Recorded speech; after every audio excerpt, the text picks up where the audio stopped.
Sir, ಹೊರಗಡೆ ನಡೀತಿರೋ ಈ ಕೂಗಾಟ ವಿಕೋಪಕ್ಕೆ ಹೋದ್ರೆ? ಮೇಡಮ್, ಈ ಸ್ಕೂಲ್ನಲ್ಲಿ ಓದ್ತಾ ಇರೋರೆಲ್ಲ ಮಿನಿಸ್ಟರ್ಸು VIP ಮಕ್ಕಳು. ಏನೇ ಆದ್ರೂ ಅವರೇ ಕಂಟ್ರೋಲ್ ಮಾಡ್ಕೋತಾರೆ. ಭಿಕ್ಷೆ ಎತ್ತು ನನ್ನ ಮಕ್ಕಳಿಗೆಲ್ಲ ಸೀಟ್ ಕೊಟ್ರೆ ನಾನು, ನೀವು, ಇವರು ಭಿಕ್ಷೆ ಎತ್ತಬೇಕಾಗುತ್ತೆ.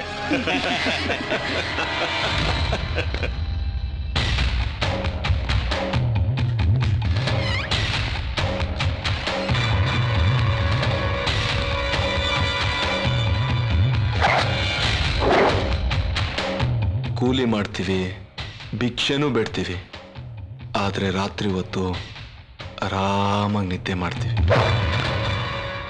ಕಂತೆ ಕಂತೆ ಇದ್ರು ರಾತ್ರಿ ಹೊತ್ತು ನೆಮ್ಮದಿಯಾಗಿ ನಿದ್ದೆ ಮಾಡಲ್ಲ. ನೀವು ನಿಜವಾದ ಭಿಕ್ಷುಕರು. ಇನ್ನೊಬ್ಬರಿಗೆ ಸಹಾಯ ಮಾಡೋ ಮನ್ಸಿರೋ ನಾವು ಶ್ರೀಮಂತರು. ಕಚ್ಚಾಡ್ಕೊಂಡು ತಿನ್ನೋ ನೀವು ನಿಜವಾದ ಭಿಕ್ಷುಕರು. ಯಾರ ಹತ್ರ ಮಾತಾಡ್ತಿದ್ಯಾ ಗೊತ್ತಾ? ಡೊನೇಷನ್ ಅನ್ನೋ ಹೆಸರಿನಲ್ಲಿ ಕೊಳ್ಳೆ ಹೊಡಿತಾರೋ ಇದೇ ಕಳ್ಳರ ಹತ್ರ. ಹೊರಗಡೆ ಇರೋ ಅಷ್ಟು ಮಕ್ಕಳಿಗೂ ಅಡ್ಮಿಷನ್ ಕೊಡಬೇಕು. ಅವ್ರಿಗೂ ನಿನ್ಗೂ ಏನೋ ಸಂಬಂಧ? ಅಕ್ಕ ತಮ್ಮನ ಸಂಬಂಧ, ತಂದೆ ಮಕ್ಕಳ ಸಂಬಂಧ, ಅಣ್ಣ ತಂಗಿ ಸಂಬಂಧ. ಸಂಬಂಧ ಅಲ್ಲ, ಸಂಪಾದನೆ ಮಾಡಬೇಕು. ತಂದೆ ತಾಯಿ ಇಬ್ರು ಡಿಗ್ರಿ ಮಾಡಿರ್ಬೇಕು. ಸ್ಕೂಲ್ಗೆ ಡೊನೇಷನ್ ಕೊಡ್ಬೇಕು. ಇದು ನಮ್ಮ ರೂಲ್ಸ್.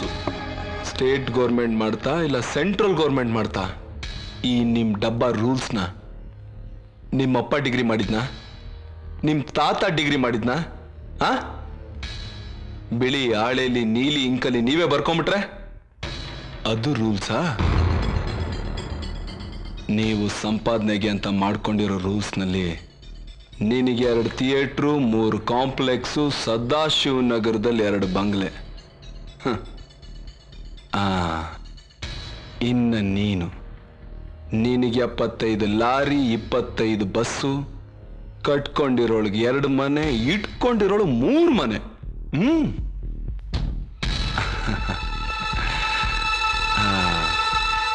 ಇನ್ನು ನಿನಗೆ 3 live band, 2 5 star hotel, blood ಅಲ್ಲಿ BP, ಯೂರಿನಲ್ಲಿ ಶುಗರು.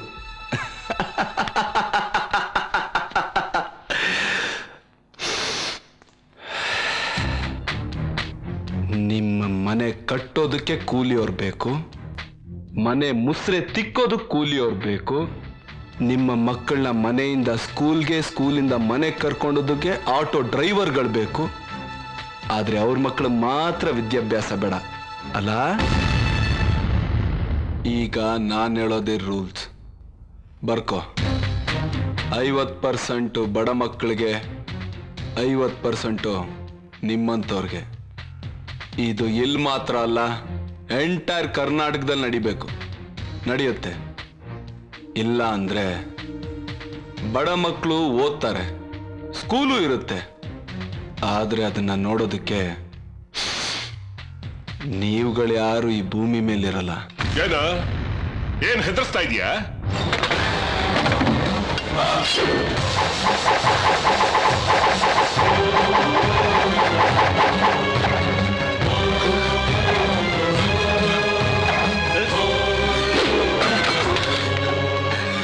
ನನಗೆ ಎದುರಿಸಿ ಅಭ್ಯಾಸ ಇಲ್ಲ, ಕತ್ತರಿಸ ಅಭ್ಯಾಸ. 5 ನಿಮಿಷ ಟೈಮ್ ಕೊಡ್ತೀನಿ. 5 ನಿಮಿಷ ಡಿಸೈಡ್ ಮಾಡು. ಸರಿ, ನಿಮ್ ಪ್ರಕಾರನೇ ಎಲ್ರಿಗೂ ಅಡ್ಮಿಷನ್ ಕೊಡ್ತೀವಿ. ಎಲ್ಲಿ ತಪ್ಪು ನಡೆಯುತ್ತೋ ಅಲ್ಲಿ ಶಾಸ್ತ್ರಿ ಇರ್ತಾನೆ. ಅದು ಶಾಸ್ತ್ರಿ ತಪ್ಪಲ್ಲ.